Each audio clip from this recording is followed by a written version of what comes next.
Assalamu alaikum warahmatullah and welcome to Islamic Stuff. So this is our new series titled as Lessons for Life from the Prophets. So obviously we have life lessons from all of our prophets that we severely need right now.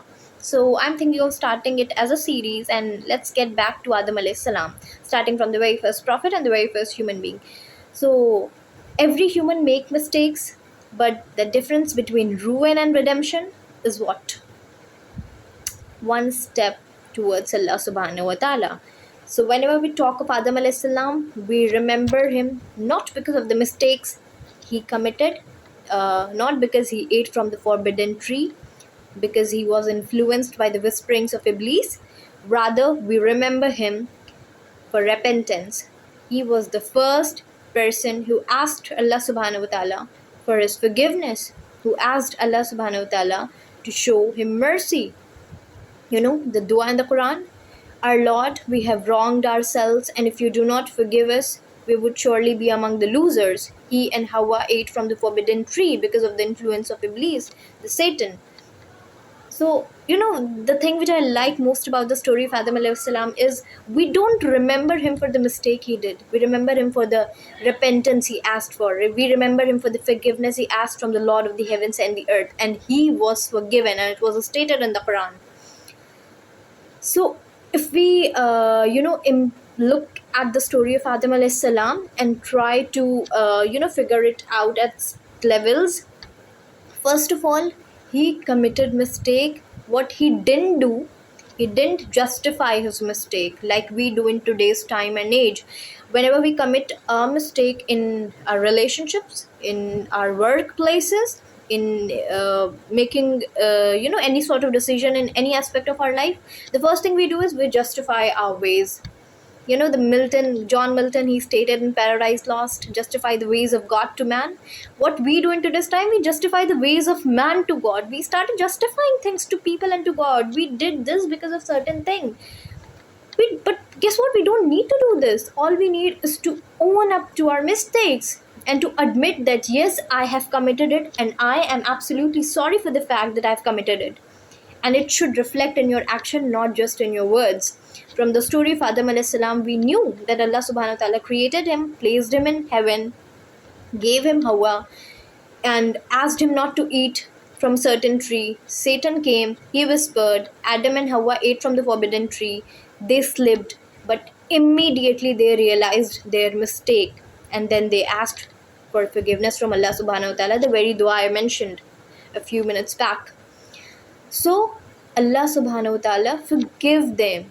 He forgave them, but he didn't do the same to Iblis. Why? Because Iblis justified his ways. He stated why he didn't prostrate to Adam, peace be upon him. And Adam alayhi salam didn't justify the slip he made, or something, or the slip he made, or the ate from the forbidden tree. He didn't justify it to God, and he also didn't blame others. He don't start pointing fingers to Satan or the whisperings of evil things. What we do is as soon as anything befell upon us, we start pointing at people, that because of this person this has happened, because of the situation I am in, I can't make the right choices.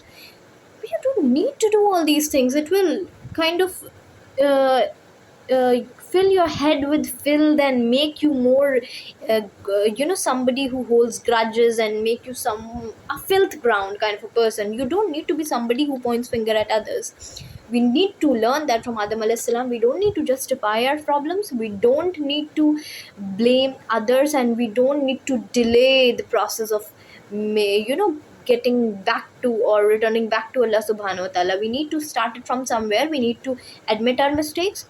We need to uh, own our mistakes, that yes, I have committed it, not because of any external thing, whatever is the reason might be, whatever the whisperings of Satan might be, but then I have committed it at the end of the day, and I am extremely sorry for the fact that I've committed it, and I am going to ask for Allah subhanahu wa ta'ala's forgiveness right now and here. There is no delaying in asking for forgiveness from the Lord of the heavens and the earth.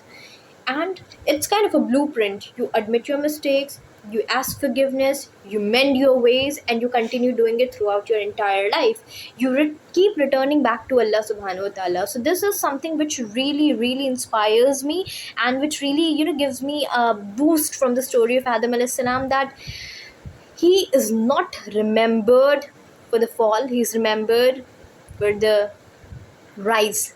He is not remembered for the mistake he committed, he is remembered for the repentance he asked, and he was forgiven.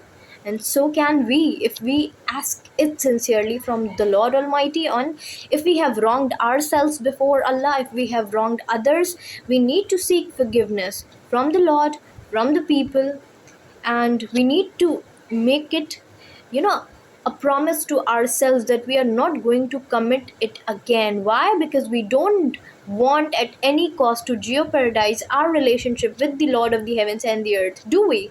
Of course we don't. So this is a story of repentance and turning back to Allah after the mistake. Even though he was in the proximity of Allah subhanahu wa ta'ala, he was in the heavens, and he, Satan whispered and he slipped. He returned back to Allah subhanahu wa ta'ala as soon as he realized his mistake. And this is something which I absolutely love about the story from Adam alayhi salam. He repented.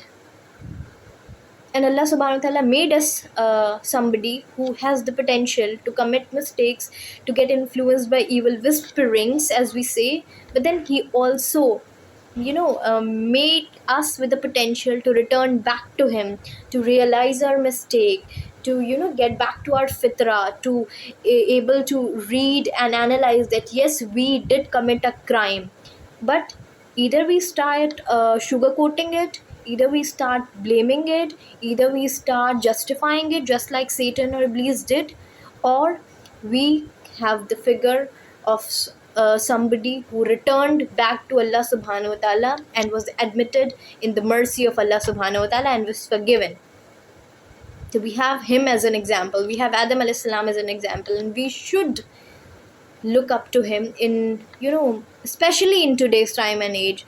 The mistakes we commit in our professional life, in our personal life, we don't need to sugarcoat them, we don't need to justify them. All we need is to own our mistakes, is to admit them. And this isn't somebody, nobody who is coward can actually admit their own mistake. It takes courage, to admit your mistakes, it takes courage to ask for forgiveness. Why? Because there has to be a bent of ego in it. You don't justify your ways, you listen to the other person, you admit the fact that you have the potential to make mistakes, but you also admit the fact that you have the potential to get back to Allah subhanahu wa ta'ala. Look, I hope that this video may be of help to you and comes about as a tool, something, in order to bridge your relationship with Allah subhanahu wa ta'ala, in order to bridge your relationship with his people, in order to lead a life with ikhlas and repentance, and with, under the mercy of Allah subhanahu wa ta'ala, and really hope to get and pray for the mercy of Allah subhanahu wa ta'ala in the afterlife as well. So until next video, until we, come across with another lesson from the life of another prophet, we'll meet in the next video super soon. Till then, take care, and assalamu alaikum warahmatullah.